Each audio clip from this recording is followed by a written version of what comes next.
This two-part lecture is the first of an archive series being produced by the Voice Foundation.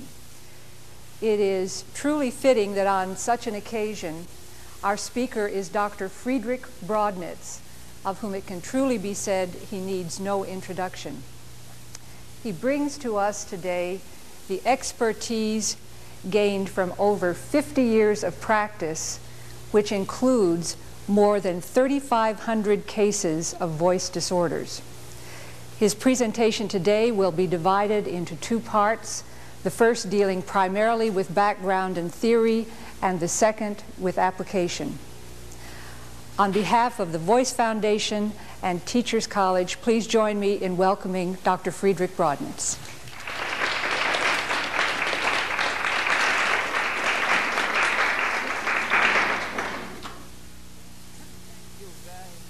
Dr. Walder.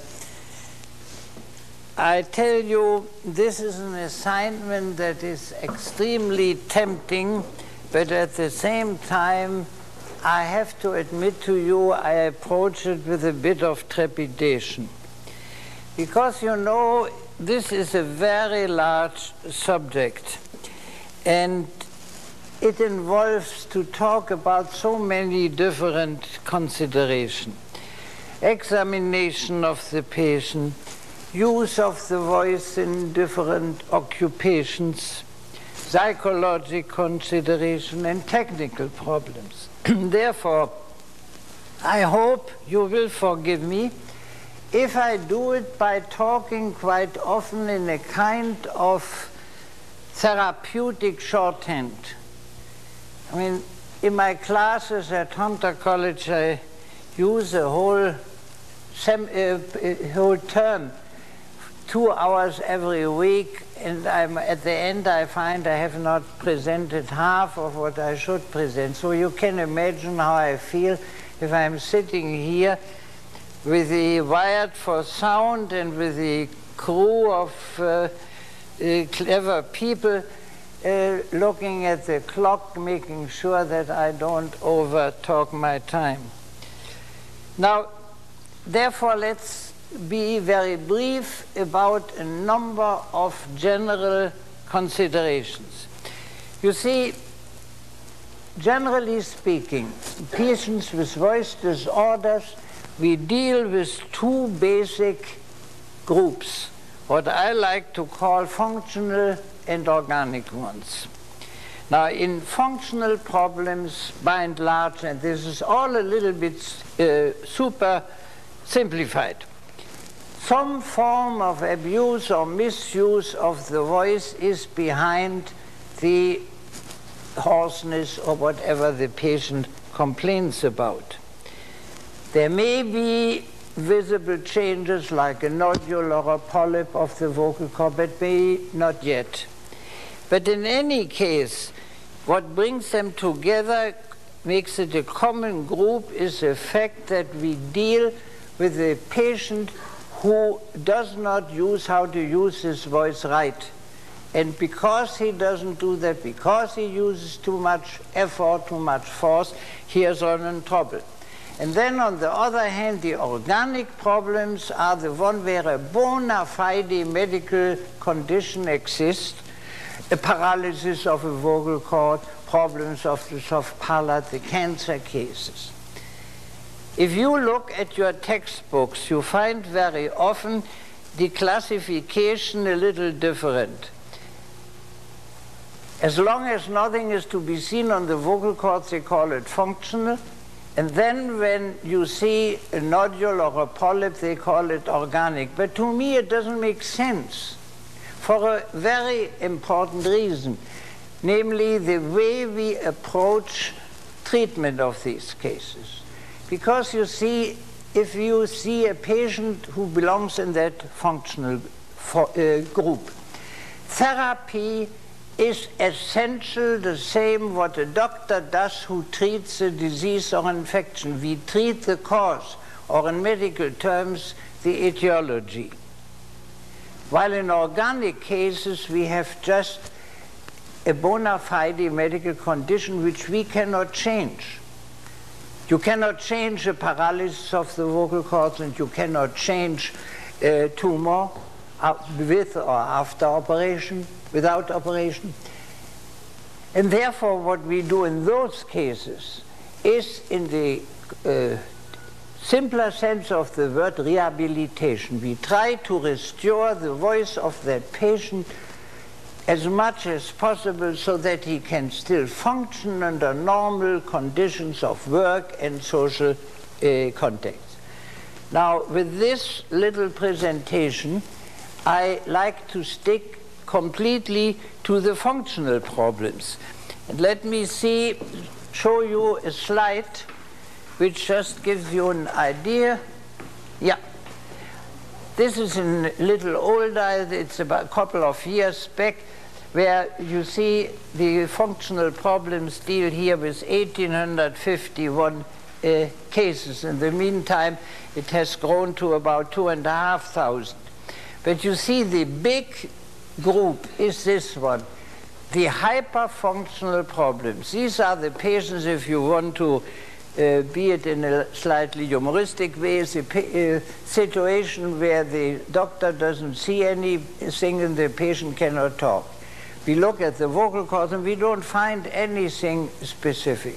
It may be that the same patient later on develops a nodule of the vocal cord. And then, of course, according to the classification in some of these textbooks, he becomes an organic case. But it doesn't make sense to me, because these are all cases where we have to deal with the cause of it. We do genuine therapy in the medical sense of the word. We try to take care of the cause of it. I mean, that includes the nodules, juvenile, adults, polyps, polypoid thickening, contact ulcers. Then there is a group which is hard to put into any group at all, the mutational problems, a very interesting problem which could be a subject for a complete lecture by itself. These patients who go through the mutation during puberty and still speak in these over-high voices. And then you have these here, aphonia and spastic dysphonia, aphonia, which is clearly 100% psychogenic, and spastic dysphonia, again, a complicated problem that's very much in the limelight these days, with the complaining that there is some organic cause of it. Personally, I don't believe it. Just here to see, you may have difficulties to see that. That's from an introduction that Bill Perkins wrote for a paper of mine on psychological considerations. I just want you to mention that there are here, even I have difficulties to read it from here, 2,800 cases of functional problems, and you see here, the big ones, over 750, are the hyperfunctional. In other words, a quarter of all the cases. These are the cases that you will deal with. If you go into practice or in a clinic or work in a hospital, you will constantly be confronted with these people. Teachers, salesmen, doctors, lawyers, ministers, actors, with or without organic results, nodule, polyp, where then it's of course necessary to come to an understanding with the laryngologist who has sent the patient to you, whether he feels you can do without an operation, reduce a small nodule with conservative therapy, or whether you have to first, the patient has to go through an operation, but then has to have some course of vocal rehabilitation. In other words, what we should do with these cases, we treat the etiology. We try to normalize the voice of a person as much as possible, and I'm going to go into details very soon. Now, if we deal with these patients, and this is a talk about therapy, I have no time to talk about the diagnosis, about the medical side of it, about the psychological problems that come up in a first interview, but I shall mention it in aside. But now let us first be clear about what are the yardsticks for any form of therapy. And I shall say it a couple of times probably during this presentation. Nobody has a therapy. No therapy is a panacea for everything. The whole thing is too much a matter of psychological understanding, of improvising as you go along. But I think there are a few basic requirements for any therapy that I would feel one can recommend to one's students. Number one, it should be simple. You see, the average speech pathologist, who later on, after having studied, graduated, and he works in the school system, he works in a hospital, or he goes into private practice. He has not available to him the big phoniatric laboratory with $100,000 worth of equipment. He has to be able to handle these cases in a simple manner. As simple as possible, in other words, sitting in a little treatment room facing the patient, and sitting there with a tape recorder, or this recorder as I have, but tape recorder is probably the thing for you to do, and a notebook where you make your notices, and maybe, if you are adept in doing it, having a look at the vocal cords. But you don't have all these big machines that as students you are very often told this is so important to go into deep analysis of breathing mechanics and electromyography. They are beautiful tools of research. I love them, and I'm fascinated by them. But as an old clinician, I have come more and more to discard props. Just sitting alone with the patient with a pencil in my hand and maybe a chance here and there to record his voice. So it should be simple. Number two, treatment should be cost effective. You know, there is a great deal now about this in the public discussion, and we are going more and more health responsible for doing therapy at the shortest possible time with the least expense for the patient. You see, I'm sometimes astonished if I see patients who have been out in the country and have had some speech therapy. I said, all right, for how long, how often? And it turns out twice a week for 2 months, for 3 months. I think there are cases, organic problems, teaching a patient laryngeal, esophageal voice, dealing with the paralysis of the voice. That takes time. But for the average bread and butter case that we as speech pathologists meet daily in our practices, I don't see any reason for long drawn-out treatments. You know, after a while, the whole thing becomes a dreary bore, where the therapist is bored, the patient is bored, and they go out of a consciousness, they want to be, they felt, I played my part, so they go through the same exercises again and again, and nothing is reached that cannot be achieved. And I found that, at least myself, in all these years, in a relatively short while, throwing myself at a patient 5, 6 times, and then leaving him alone for a while, getting him used to the idea, the transfer of things in instinctual behavior. It should be absolutely enough. You know, all these treatments, whatever we do in the cases hyperfunctional, which are the vast majority of the cases we deal with, is what they call relaxation therapy. And we have to understand each other what we mean by that. You see, it's one of the most abused terms I know. people talk about relaxation as absence of action or rest from action. And I don't see any sense in putting people, this being done all over the country, I've seen it happen, on a couch and saying your arms get heavier and heavier and your legs get heavier and heavier. And then the poor guy gets up, gets out of that office and has to face a class of students or address a political rally. He cannot relax in the sense of. The only definition I always found that suits me in a book by an old singing teacher who said freedom, relaxation is freedom for action, an active concept of the idea, to enable them to be active in producing speech and voice sounds, addressing people, working in their professional task with the minimum of effort. 3.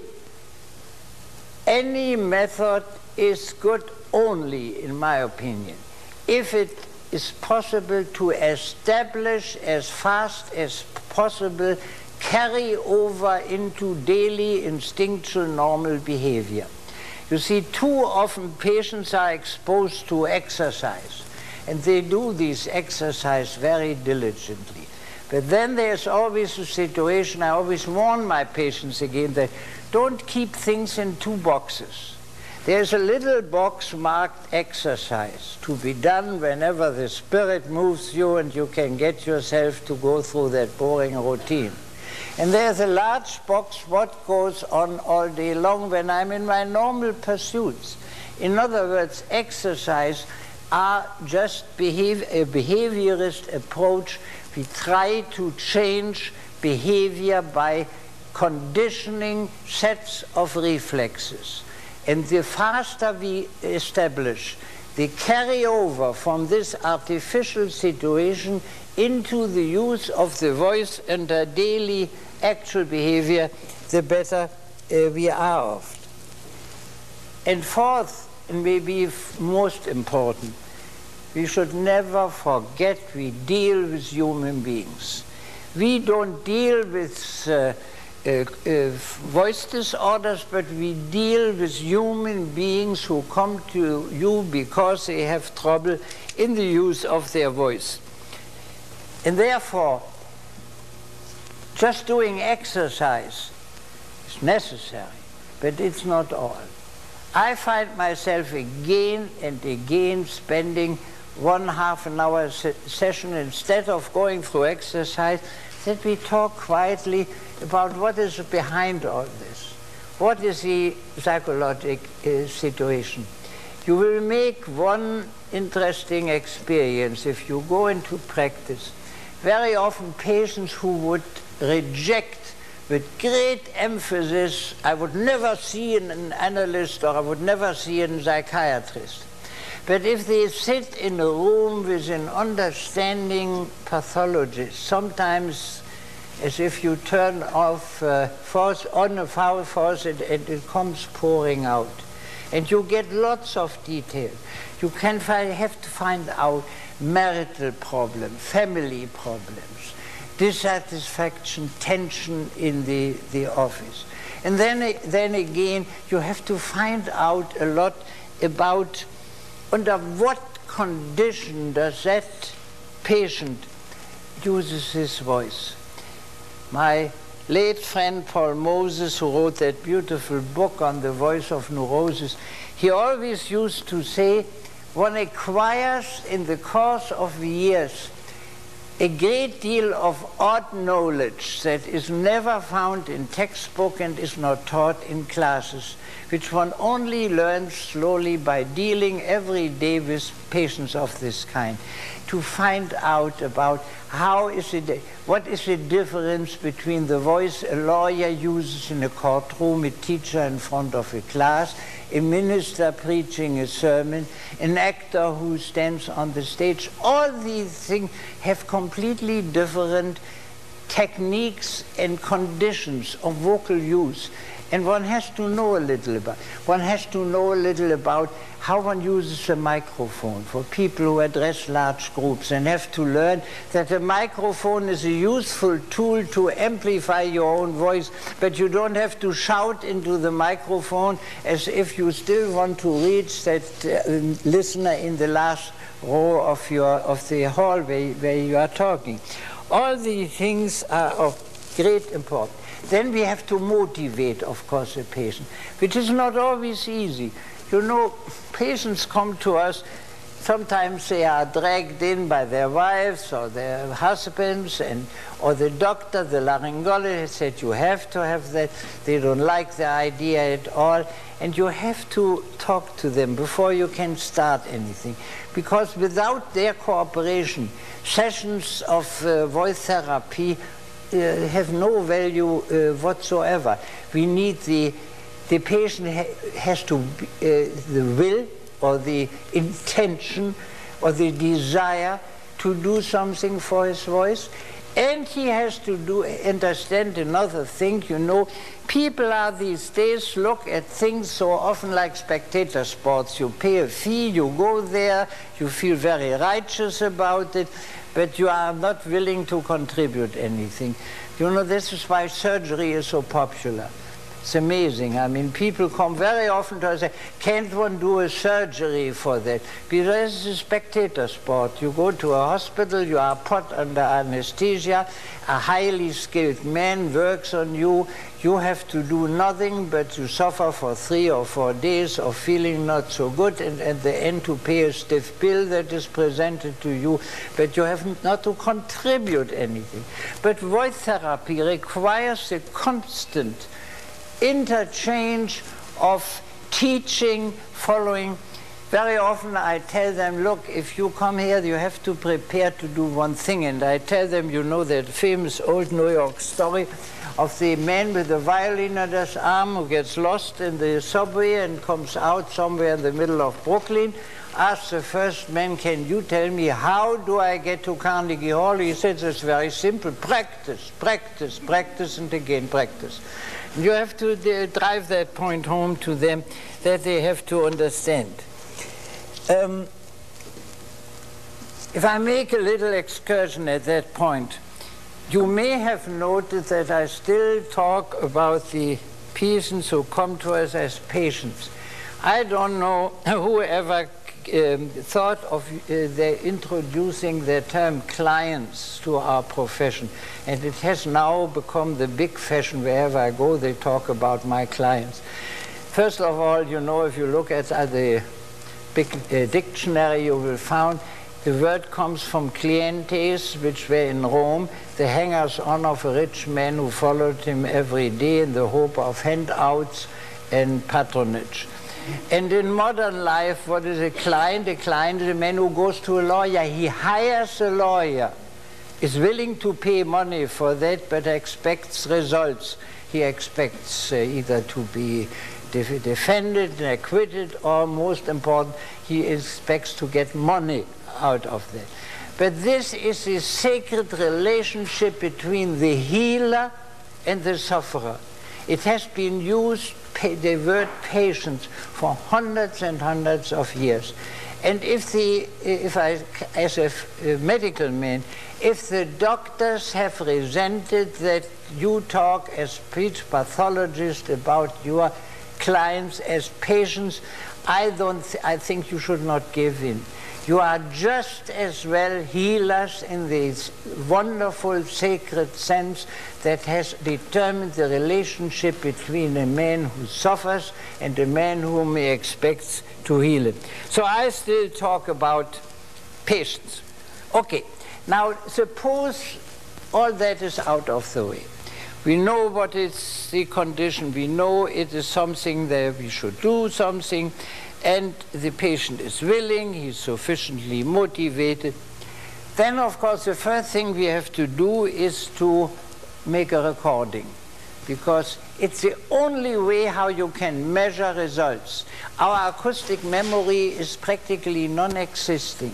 To know after even when one has seen so many patients as I have. If I should remember how that patient sounded exactly when he came 4 weeks ago, it's very different. It's the same as with pain. You know, if you had a bad toothache and it's gone, you know that you had a toothache, but you are not able to remember pain as such. And the same goes for acoustic things. Now, as you know, there the research people are the ones, yes, we can cut that out, thank you very much. Now, the research people who are so dominating in academic teaching, they are always for standardization. And they all keep telling you that if you record the voice of a patient, it has to be a standard text, and preferably everybody uses that rainbow passage of my late friend Grant Fairbanks. I can't stand it anymore if I hear it. But I tell you why it's that wrong. A man has different voices at different occasions. He comes to you, sits in a quiet room, and is at his best behavior. He talks in nice, quiet tones, and you ask yourself, what is really wrong with the voice of that man? Why does he has to come to you? But then if you obtain, either you can try to the recording at as much natural situations. Give you an example. I had a man, an insurance agent, and I gave him the mic and said, sell me life insurance. So he started out, and after a minute I interrupted him very rudely and said, look, I am fully convinced insurance is the biggest existing racket in America. Now then you should have heard his voice, because then his tender was up, and suddenly he began to talk in tones which he uses to get an hesitating customer to sign on the bottom line.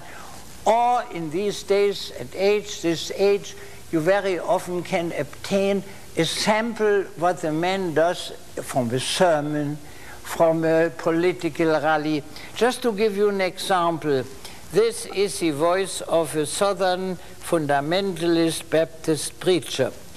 And here he was in my office. Approximately 6 years. Yes, it has gotten worse lately. Well, the fact that after 20 minutes speaking, it begins to diminish. In other words, if you hear the voice of that man, and I would have asked my class, what's wrong with that man? You probably said very little, maybe a little flat. But now, if you get the same man here in action. To feed 5,000 without having to work for it was the kind of a king they wanted. Yeah. He was a popular man because anytime 5,000 folk would deep home to hear a man speak. So if he was... The moment you hear that, then you know there is a hyperfunction, and what a hyperfunction, with the constant use of glottal attacks, glottal strokes, hitting away at this time. The typical hell and brimstone kind of a sermon beloved by Southern audiences. But then you know what you deal with, and not what you hear. If you would ask that man to read the rainbow passage, and one sits there and one reads this like I'm talking right now, it is a boring procedure, and you get no clues really to what is really wrong there. In other words, what I mean to say is this whole business of taking care of patients with voice problems is not in the strict sense science that can be standardized. It should, nothing we do should be anything that runs against the finding of science. I love to read about these things. I love to follow the results of the scientific laboratory. But let us be clear that it will take years, if at all, until out of the phoniatric laboratory, our action in dealing with actual daily patients will gain any real clues. It is 90% in art, an art that one learns by dealing constantly with patients, and the longer one does it, the more careful one gets, talking about personal problems of patients, but not too deeply. One has really, we should never fancy ourselves as being psychologists or psychiatrists. There's a lot of popular analysis going around these days. Everybody analyzes everybody else and claims that he has all the answers. So one has to be very careful in that respect, but otherwise it is what keeps us going. Now we can, we have that out of the way, and we can talk about start of therapy. You know, for instance, there is one factor in it which is frequently overlooked. How do we reach patients? You see, the great old Charcot, the father of modern neuropsychiatry, Freud went to him in Paris 100 years ago. He always talked about the types of perception. The way a person takes in the outside world, the optic type, the acoustic, and the motor kinesthetic type. Nobody is 100% this or that. We all are mixtures. But most of us have one stronger sense of perception than others. And we have to get a feel of our patients. Where do they belong to reach them? You see, the patients who are most difficult to deal with are the optic types, the bookworm, the man who sits all day long bending over books and getting his knowledge through the eye. They usually have a very poor sense of acoustics and of motor kinesthetic sensations. The acoustic types, you know, sometimes you talk in one set of explanations to one. Let's say you are yourself strongly acoustic. You learn things through the ear. You have a good ear for languages. These are the people who don't have to read textbooks. They go in a foreign country and pick it up all through the ear. If you talk to a patient like that in motor kinesthetic types, in terms of body feeling, it is to him as if you read Chinese, talk Chinese to him, and the other way around. Then we have to consider the language that we use. You know, I wrote years ago a paper, it was great fun writing it, called The Semantics of the Voice. And you know that semanticists tell us that the choice of words is of great importance. Words have a life of their own. You use correct terminology and you think along correct lines and act correspondingly. But use a wrong terminology and you are made to think along wrong terms and therefore act wrong. Now the voice, the popular voice, people talk about voice, is 150 years and older, pre-scientific era. Now, there is full of mistaken terms which lead into wrong behavior. If you deal with a singer, you will hear very often that they are being talked about support of the voice. The moment you use the word support, you have the feeling somebody is holding something up or bringing it from the, like these Greek caryatids who hold up the roof of the temple. And the result is an extreme stiffness and tenseness around here.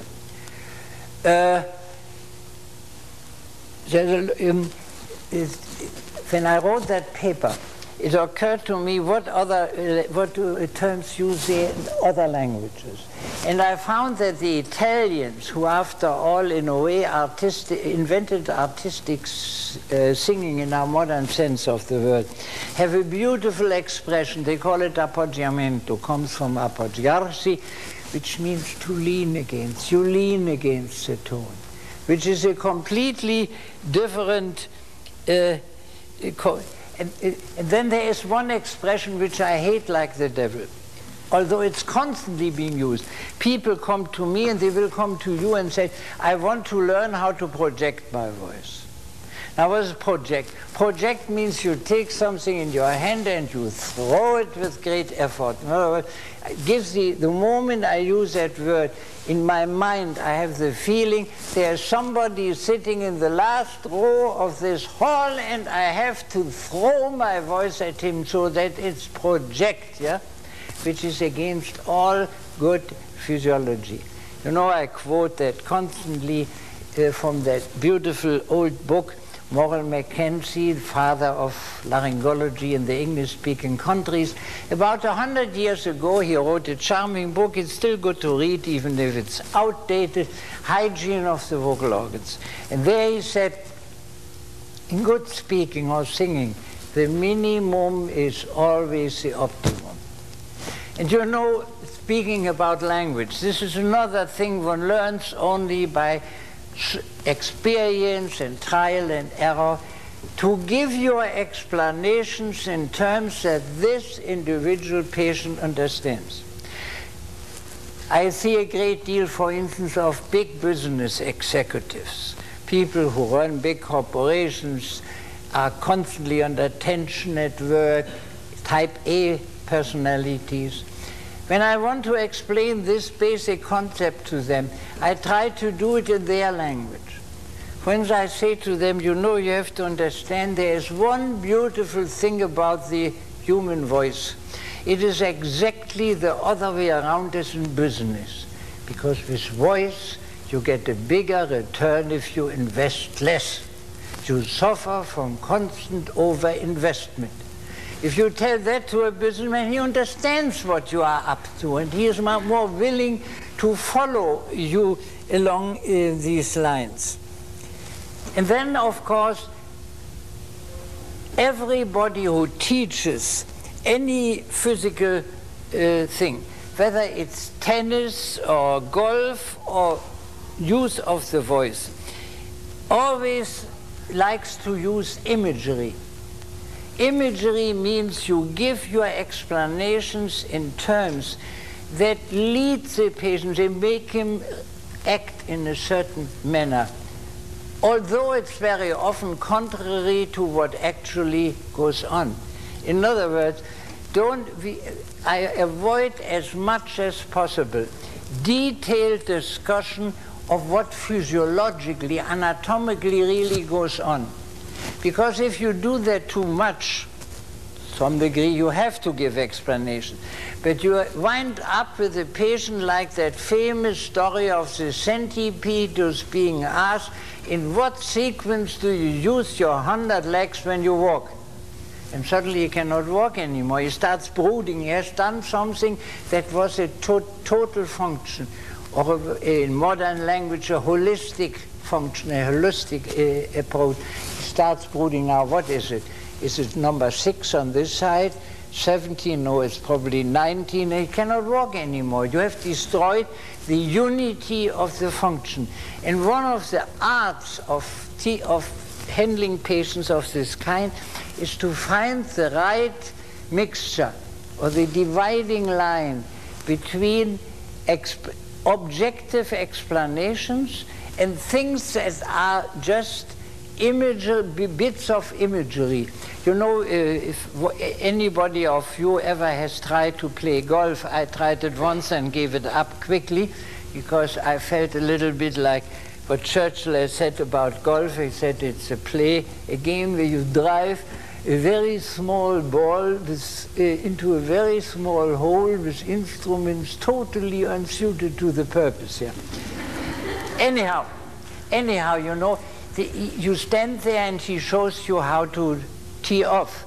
And then he says to you, follow the ball, which objectively speaking is complete nonsense, because once you have hit that ball, it's out of your hand anyhow. But by giving you that image, you follow it. He prevents you from hurting your back by suddenly stopping.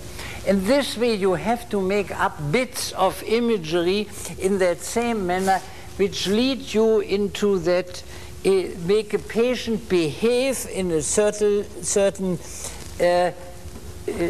desirable manner. The only trap is, and this is a trap into which singing teachers fall very often, that you believe your own nonsense.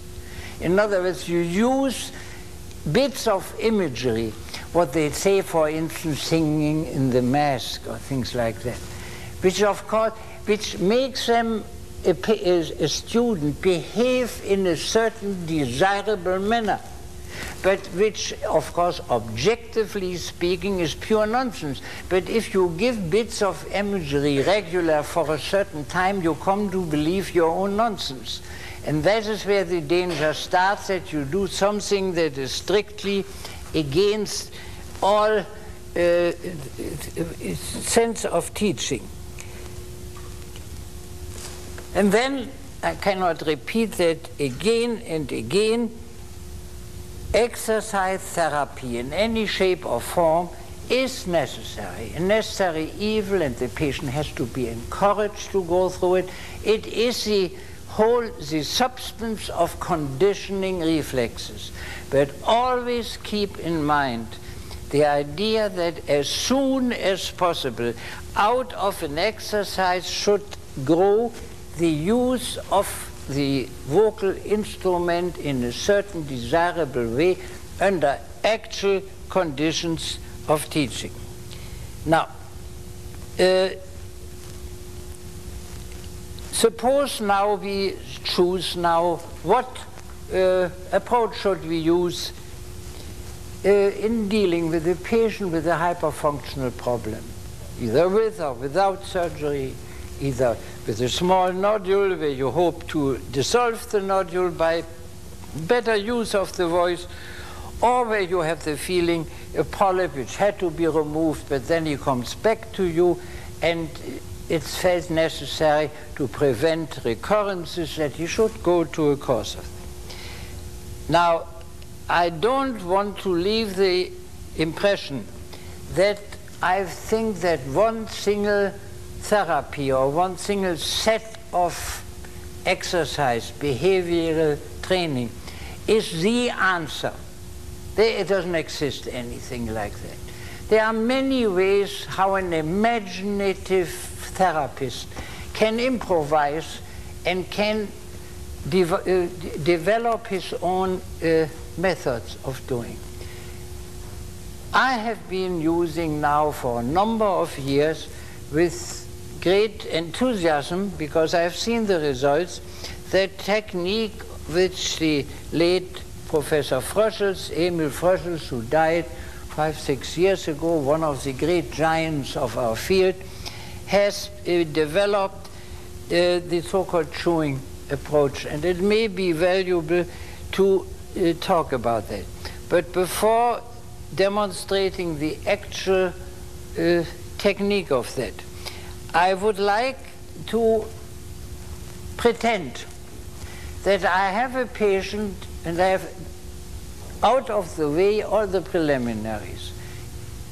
First, interview, intake, recording of the voice, understanding between the patient and myself about what is necessary, how often they're required to see him, and I see them usually 5-6 times maximum.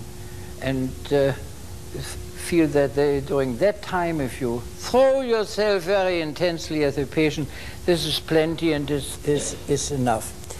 Then, before doing any actual exercise, I sit down with the patient and said, now look, you are an intelligent person, even if they are not, they are always flattered to be called that, and you establish a nice contact with the patient. He said, since you are an intelligent person, I don't want you to ask you just to do some stupid exercises, but I want to give you the reason for it. And I start on a kind of explanation. And that goes about like this. And if you don't mind, for an older man to stand like that for any length of time is a little difficult, so let me just sit down and pretend I talk here to a patient. And I have a kind of a standard explanation that I give them. I try to explain the human instrument, the voice instrument, as a musical instrument. I said, if you watch an orchestra playing or listen to an orchestra playing, you know, you can usually classify roughly all the instruments you see there in three large parts, three large groups.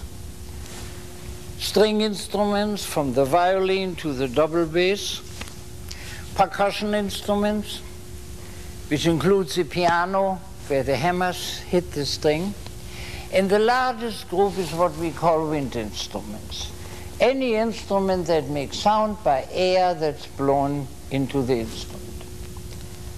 Woodwinds, oboe, clarinet, bassoon, brass instruments, horn, trumpet, trombone, tuba, an organ, church or a concert hall, and the human voice. That's why I mentioned it. I said the human voice is a wind instrument. And if we try to understand how do wind instruments make sound, we find that they all use the same basic mechanism. A mechanism that has three components. First, we need air, the raw material for sound. No sound is possible without air. You can detonate an atomic bomb on the moon and you wouldn't hear a whisper because there's no air to vibrate. So the musician takes this instrument in his mouth and blows. In an organ, you have the pipes, keyboard, pipes, and behind the pipes what they call bellows that blow air into the pipes whenever they are activated by the man who plays on the keyboard. And in our human voice we have our own built-in bellows, the lungs. Whenever you inhale, you suck air into your lungs, and then when you squeeze the air out again, action of the rib cage and the diaphragm and the stomach wall, air is expelled from the lungs, comes up in the windpipe as a steady stream of soundless air. Two, to make sound out of that air, air has to be made to vibrate. Therefore sound is any shape or form, vibration of air. So we have to have a vibrator. Clarinet, oboe, bassoon have a mouthpiece with one or two reeds that vibrates. If you watch a trumpet player, you will know or see that he uses lips. He brings the lips together under pressure, and the lips shake very fast, shakes the air, makes sound. This is, explain that to the patient, the only role of your vocal cords, to act as vibrators. Explain to them, usually they have no idea where the vocal cords are, and many teachers I have talked to, even singing teachers, have an amazing degree of ignorance. They still think that the vocal cords are vertical because in a book it looks like vertical, but of course it has to be horizontal with the stream of air hitting from below. And tell them that the in front they are always together, in the rear they can be opened or closed like this. Yeah? So as long as we don't say anything and breathe, they are open. And then when we want to talk or sing, you bring them together, air blows against them, vocal cords begin to vibrate, and we have sound. But the sound that any of these vibrators can produce is very weak, can barely be heard in the next room. To make it louder and stronger, each of these instruments has a third part, the resonator. And in all the wind instruments is always a pipe of some kind. A wooden pipe in a clarinet, a brass pipe in a trumpet, in an organ you have a whole row of pipes. And in our human voice that pipe is formed by our throat and our mouth, only it's not straight, it's bent around like that. But I tell them then in addition to that, that the human pipe is different in a very significant way. It's not rigid, it can change its form, it's not straight, but it goes around like that. And to demonstrate to them how important the role of the resonator is, I said, look at a look at the, now I got stuck here with all these wires, at the tuning fork. You see, tuning fork is a vibrator minus a resonator, and therefore if I hit it, you cannot hear a tone. But if I do it again, there's a resonator, the box, and that's what our throat and I tell them, I gave you that little lecture not to bore you with acoustics, but I want you to understand how important the role of the resonator is. And that means, in simple anatomical terms, means relaxation of throat and mouth. And then, and that's the end of this introduction, I tell them, all right, now, I cannot just tell you relax your throat. I wouldn't know myself. I mean, these silly things that people do, that they ask them to go around like that and to loosen up, has no relationship to the use of the voice under active conditions. But I said we can make use of a very interesting fact, and that was the idea of old Dr. Friedrich, that throat and mouth are a unique part of the human body. It serves not one function but two. We speak with our mouth and we chew food. And chewing is the original function. That we have in common with all the higher animals. Every animal chews as we do. You can even make a case, Friedrich did it, I don't believe it so much, that the origin of human speech originated out of these noises that people make when they chew. Anyhow, and he pointed always out, there is an old Egyptian hieroglyphic script where one hieroglyph shows a man sideways, as they always do, pointing with a finger to his mouth while being on his knees. And it stands both for speaking and eating. And he says that may be some archaic knowledge. In other words, I tell them we have here a primitive function that works always well, unless you have trouble with your teeth before you had your operation, or when you came out of the operation you had great trouble speaking, but you had no trouble eating your dinner. So I tell them, look, we have two functions. One is a primitive one, very well adjusted, a higher one that is getting into trouble. Why not transfer the attitude of chewing under normal conditions, chewing food, to the way we move that organ in speech? In this way, I have given him a kind of a scientific, or if you want, pseudo-scientific background, and he is more willing to go along with you on the road. And that I would like to continue in practical demonstrations after a short intermission.